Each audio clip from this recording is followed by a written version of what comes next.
नमस्कार. आपण पाहताय सुभाष भांडेसोबत लोकप्रिय news channel Maval news.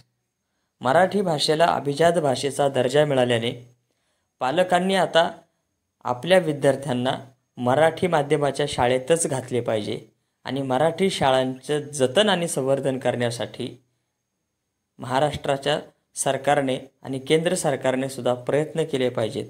Marathi भाषेतील समृद्ध वाङ्मय आणि वारकरी संप्रदायाच्या परंपरेमुळेच मराठी भाषेला अभिजात भाषेचा दर्जा मिळालेला आहे, असे मत जयेश महाराज भाग्यवंत यांनी गायखे खामशेत या ठिकाणी व्यक्त केले. येथील सामाजिक कार्यकर्ते आणि उद्योजक गोपाळ आप्पा गायखे यांच्या निवासस्थानी आदिशक्ती तुळजाभवानी मातेच्या दर्शनासाठी भाग्यवंत महाराज आले असता त्यांनी पत्रकारांशी संवाद साधला आणि घटस्थापनेनिमित्त गायखे यांच्या घरी देवीचे दर्शन घेतले. यावेळी मराठी भाषा अभिजाततेबद्दल भाग्यवंत महाराज नेमके काय म्हणालेत, ऐकूया त्यांच्याच वाणीतून.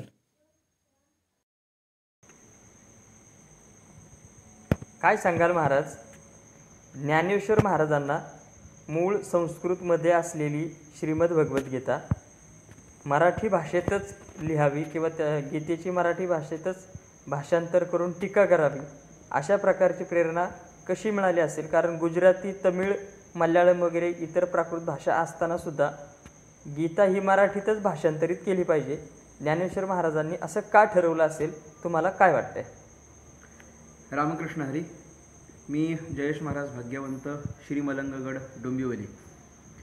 काही दिवसांच्या पूर्वी शासनाने मराठी भाषेला अभिजात भाषेचा दर्जा दिला. त्याबद्दल समस्त मराठी भाषिकांकडून, वारकरी संप्रदायाकडून शासनाचे आम्ही अनेक आभार व्यक्त करतो आणि अभिनंदनही व्यक्त करतो. मराठी भाषा ही अत्यंत समृद्ध असलेली भाषा आहे. संस्कृत भाषा म्हणजे सगळ्या भाषांची असलेली जननी आहे, सगळ्या भाषांची असलेली खाण आहे, हे नक्की आहे. परंतु त्याच संस्कृत भाषेमध्ये खाली असलेली जी मराठी भाषा आहे, ते मराठी भाषा म्हणजे संस्कृत भाषेला लागलेलं एक गोड असं फळ आहे, मधुर असं फळ आहे. ज्ञानेश्वर महाराजांना हे माहिती आहे की संस्कृत भाषा ही कठीण आहे, समजण्याकरता अवघड आहे आणि त्यामुळे त्या अवघड भाषेमध्ये लपलेलं जे ज्ञान आहे, तत्त्वज्ञान आहे, की जे उपनिषदांमध्ये, वेदांमध्ये आणि पुराणांमध्ये होतं, ते सर्वसामान्य मनुष्याच्या आकलनाच्या मापात बसणं हे फार अवघड होतं. सर्वसामान्य माणसाला तत्त्वज्ञान कळावं याच्याकरिता ज्ञानेश्वर महाराजांनी गीतेवरची मूळ टीका म्हणजे गीतेवरचं भाषांतर हे मराठी भाषेत केलं. मराठीला एवढं महत्त्व प्राप्त आहे की आज श्रीमद भगवद्गीतेवर अनेक लोकांनी टीका केलेली आहे, म्हणजे अनेकांनी त्याचं भाषांतर केलेलं आहे. पण ज्ञानेश्वर महाराजांनी मराठीमध्ये केलेलं भाषांतर अत्यंत प्रसिद्ध आहे आणि त्या भाषांतराचं अनेक लोकांनी, अनेक विचारवंतांनी विचारमंथन करण्याचा प्रयत्न केलेला आहे. पण अजूनही त्याच्यावर हवा तसा भाषांतर किंवा हवा तसा विचार सगळ्या विचारवंतांना करता आला नाही.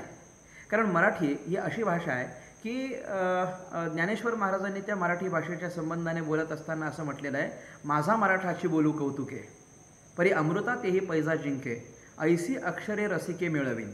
म्हणजे अमृताला जरी मराठी भाषेच्या पुढे पैज म्हणून ठेवलं तर अमृतापेक्षा गोड असलेली मराठी भाषा आहे. वारकरी संप्रदाय आणि मराठी भाषा यांचं नातं कसं आहे किंवा वारकरी संप्रदायाचं मराठी भाषेच्या वाङ्मयामध्ये काय महत्त्व आहे, काय सांगाल?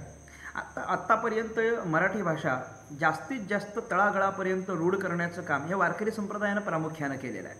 कारण अगदी ज्ञानेश्वर महाराजांच्या मराठीपासून ते तुम्ही तुकाराम महाराजांच्या मराठीपर्यंत येऊन पहा. ज्ञानेश्वर महाराजांची मराठी ही प्राकृत मराठी होती. त्यामुळे काय झालं की प्राकृत मराठी आत्ताच्या माणसाला कळत नाही. ज्ञानेश्वर महाराजांची मराठी जी प्राकृत मराठीत आहे ती ज्ञानेश्वरी पण आत्ता आम्हाला सार्थ घ्यावी लागते, म्हणजे सोपी करून घ्यावी लागते. त्यातल्या त्यात जेव्हा एकनाथ महाराजांपर्यंत मराठी आली तेव्हा एकनाथ महाराजांनी ती मराठी अजून सोपी केली.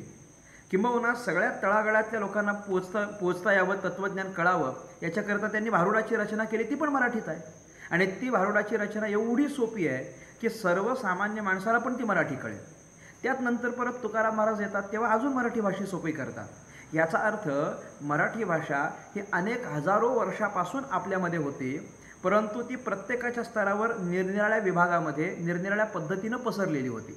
आणि त्या प्रत्येक विभागातल्या लोकांकडे जाऊन आमच्या वारकरी सांप्रदायिक संतांनी ती मराठी भाषा त्यांच्या अधिकाराप्रमाणे जोपासली आणि त्यांच्यापर्यंत मराठी पोहोचवली. त्याच्यामुळे वारकरी संप्रदायांचा आणि वारकरी संप्रदायातील संतांचा मराठी भाषा जोपासण्यामध्ये सिंहाचा वाटा आहे. यानंतरचा प्रश्न असा की संत तुकाराम महाराजांचा आपण आता उल्लेख केलात. संत तुकाराम महाराजांची मराठी, ज्ञानेश्वर महाराजांची मराठी आणि दुसरीकडं ज्ञानेश्वर महाराजांच्या समकालीन असलेले गोरोबा काका किंवा संत चोखामेळा यांची जी मराठी आहे, एक कीर्तनकार म्हणून आताच्या काळामध्ये आपण या वेगवेगळ्या पद्धतीच्या मराठी भाषेच्या किंवा संतांच्या अभंगाचं विश्लेषण कसं कराल? कारण थोडं प्रत्येकाच्या अभंग रचनांमध्ये आणि ज्ञानेश्वर महाराजांची मराठी आणि संत तुकाराम महाराजांची मराठी यामध्ये थोडा फरक वाटतो. तर हे याकडे तुम्ही कसं पाहताय कीर्तनकार म्हणून? चांगला प्रश्न आहे. याचं कारण असं आहे की ज्ञानेश्वर महाराजांच्या काळात असलेली ज्ञानोबरायांची मराठी आणि तुकाराम महाराजांच्या पर्यंत आलेली तुकाराम महाराजांची मराठी याच्यामध्ये महद अंतर आहे. ज्ञानेश्वर महाराजांच्या काळामध्ये असलेली लोक फार हुशार होती असं माझं वैयक्तिक मत आहे. आत्ताची लोक आपण म्हणतो की आपली लोक आत्ताची हुशारच नाही, तेव्हाची माणसं जास्त हुशार होती. का? त्यांना ज्ञानेश्वर महाराजांनी सांगितलेली ज्ञानेश्वरी कळत होती आणि ती कळत होती म्हणून ज्ञानेश्वर महाराजांनी तेव्हाची ती भाषा ज्ञानेश्वर महाराजांची कळली.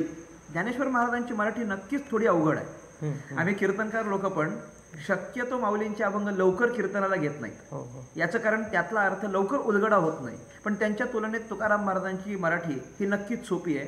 कारण तुकाराम महाराजांना तुकाराम महाराजांच्या काळात असलेल्या मराठी लोकांपर्यंत पोहोचायचं आहे. म्हणजे काळातलं अंतर आहे. 12व्या शतकातले ज्ञानोबाराय असतील तर 16व्या शतकातले तुकाराम महाराज आहेत. म्हणजे जवळजवळ 400 वर्षाचं अंतर आहे. मग या 400 वर्षामध्ये मराठीचं काठिण्य कमी झालं होतं. जे ज्ञानेश्वर महाराजांच्या काळात काठिण्य होतं ते तुकोबारायांच्या काळात नव्हतं. म्हणून दोघांच्या मराठीत नक्कीच अंतर आहे. आणि तुलनेने मी कीर्तनकार म्हणून सांगेन ज्ञानोबारायांचे अभंग कळायला थोडे अवघड आहेत, तुकाराम महाराजांचे सोपे आहेत. म्हणून कीर्तनकाराला सवय असते तुका म्हणायची. वारकरी संप्रदायातील ज्या रचना आहेत म्हणजे जी वाङ्मय आहेत, भारुड असेल, गवळणी असतील, तुम्ही आता ज्या गद्यांवर पद्यांवर कीर्तन करता ते अभंग असतील, तर हे जे सगळं वारकरी संप्रदायाचं वाङ्मय आहे, मराठीला आता अभिजात भाषेचा दर्जा मिळाला आहे. त्याच्यामुळे या वाङ्मय परंपरेला याचा कोणत्या पद्धतीत लाभ होईल किंवा हे सगळे वाङ्मय पद्धती जी आहे ती आता अभिजात भाषा मिळाल्यानंतर याच्यात किती चांगल्या पद्धतीत विकसित होऊ शकते किंवा काय करायला पाहिजे, तुम्हाला काय वाटतं? ही भाषा अभिजात भाषेचा दर्जा मिळाल्यामुळे वारकरी संप्रदायातील वाङ्मय विकसित होईल असं म्हणण्यापेक्षा वारकरी संप्रदायातील वाङ्मय विकसित होतं म्हणून हा अभिजात भाषेचा दर्जा मिळाला आहे मी असं सांगेन. कारण अभिजात भाषेचा दर्जा मिळण्याकरिता जे निकष आहेत की ती भाषा 2000 वर्षाच्या पूर्वीची असली पाहिजे. 2000 वर्षाच्या पूर्वीच्या असलेल्या भाषेला प्रमाण मिळाले पाहिजे, सप्रमाण ती भाषा सिद्ध झाली पाहिजे. हे ते प्रमाण मिळाले पाहिजेत ना, म्हणजे पुरावे मिळाले पाहिजेत. ते पुरावे वारकरी संप्रदायातील ग्रंथातून मिळाले होते. त्याच्यामुळे अभिजात भाषा मराठीला सिद्ध करण्याकरिता पुरावे जर वारकरी संप्रदायातील वाङ्मयातून घेतले असतील तर मला वाटतं की विकसित वारकरी संप्रदायातील वाङ्मय होणार नाही. कारण वारकरी संप्रदायातील वाङ्मयामुळे मराठी भाषा विकसित आहे असा आपल्याला विचार करावा लागेल. असं आहे. तर आधुनिक काळामध्ये मराठी भाषेचा जर आपण विचार केला तर अलीकडच्या काळामध्ये वेगवेगळ्या प्रकारचे रील स्टार निघालेत किंवा सोशल मीडिया आहे आणि अनेक ठिकाणी असंही म्हटलं जातं की आपल्या घरातच मराठी भाषा हाल सोसत आहे किंवा अलीकडच्या काळामध्ये मराठी भाषेमध्ये अनेक दृष्टीने अशुद्धपणा आला आहे. तर त्याकरिता शासन म्हणून काय केले पाहिजे किंवा समाज म्हणून समाजाची काय जबाबदारी असू शकते, आपल्याला काय वाटतंय? 2 गोष्टी याच्यामध्ये बोलेल. एक, तुम्ही शासनाचा उल्लेख केलात म्हणून शासनाची जबाबदारी मला सांगावी वाटेल कीर्तनकार म्हणून, आणि समाजाची स्वतंत्र जबाबदारी आहे. माझी मातृभाषा माझ्या लेकरांना आलीच पाहिजे याच्याकरिता प्रत्येक मराठी भाषिकाने प्रयत्न केले पाहिजेत. पहिली गोष्ट त्याला त्याची मातृभाषा आली पाहिजे आणि दुसरी गोष्ट त्याला शुद्ध मराठी आली पाहिजे. या 2 वेगळ्या गोष्टी आहेत. कारण प्रत्येक प्रांतातली मराठी वेगळी आहे. आम्ही कोकण प्रांतामध्ये येतो. कल्याण डोंबिवली हा आमचा विभाग आहे, त्याच्यामुळे आमची बोली भाषा आगरी आहे. त्यामुळे आगरी लोकांची असलेली मराठी वेगळी आहे, कोळी लोकांची असलेली मराठी वेगळी आहे, मराठवाड्यातली मराठी वेगळी आहे, विदर्भातली वेगळी आहे, पुण्याकडची वेगळी आहे. म्हणजे प्रत्येकाची मातृभाषा जी मराठी आहे ती वेगळी आहे आणि तीही मातृभाषा त्यांनी आपापल्या लेकरांना शिकवली पाहिजे. हे उत्तरदायित्व आता पालकांचं आहे. कारण आपण आपल्या सगळ्याच मुलांना आता कॉन्व्हेंट शाळेत शिकवतो. कॉन्व्हेंट शाळा अलीकडे दुर्दैवानं फ्रेंच, ग्रीक लँग्वेज शिकवतात पण मराठी भाषा शिकवत नाहीत.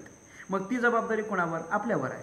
त्यामुळे एक, आपली मातृभाषा शिकवावी आणि दुसरी शुद्ध मराठी शिकवावी. शुद्ध मराठीकरिता साहित्याचं वाचन पालकांनी केलं पाहिजे आणि त्याची ओळख आपल्या मुलांना करून दिली पाहिजे. त्यामुळे हे संपूर्णपणे उत्तरदायित्व पालकांवर आहे की त्यांनी आपल्या लेकरांना मराठी भाषेची जोपासना कशी करायची हे शिकवलं पाहिजे. दुसरी गोष्ट, शासनाच्या संबंधाने विचाराल तर मला फार मनापासून असं वाटतं की मराठी शाळांची जोपासना करण्याकरिता शासनानं फार मोठा हातभार लावला पाहिजे. जेवढा इंग्रजी भाषेच्या माध्यमांकरिता शाळांकरिता योगदान शासन देत आहे त्याच्यापेक्षा 1000 पटीनं जास्त मातृभाषेच्या म्हणजे मराठी भाषेच्या शाळांकरता दिली पाहिजे. मराठी भाषेच्या विकसनाकरिता द्यावेत ना, भरपूर मोठा निधी द्यावा. आज आम्ही हजारो कोटींचा निधी वेगवेगळ्या प्रक्रियांकरिता आम्ही वापरतो. तर शासनाला विनंती आहे की त्यातला बराचसा निधी वापरून शासनाने मराठी भाषा प्रगत कराव्यात, विकसित कराव्यात. मराठी शाळा एवढ्या सुंदर कराव्यात की विद्यार्थ्याला मराठी शाळेत जावंसं वाटेल. जशी आज इंग्लिश मिडियमची शाळा आणि इमारत भव्य दिसते तशी एखादी मराठी शाळा पण दिसू द्या. कारण शाळेत कसे दिसते त्याच्यावर विद्यार्थ्याला वाटत असते मी शाळेत जावं. तशी सुंदर शाळा मराठी शाळा बनवावी हे शासनाला पण आमची विनंती आहे. शासन भरपूर काही गोष्टी करत आहे पण एवढी एक गोष्ट शासनाने आमची विनंती मान्य करावी की शाळा आणि मराठी शाळा या मराठी शाळांच्या विकसनाकरिता त्यांनी विशेष निधी द्यावा, विशेष लक्ष केंद्रित करावं. म्हणून शासनाची जबाबदारी आहे मराठी भाषा सांभाळण्याकरिता मराठी शाळा सांभाळाव्यात आणि पालकांची जबाबदारी आहे आपल्या पाल्याला मराठी भाषा शिकवावी.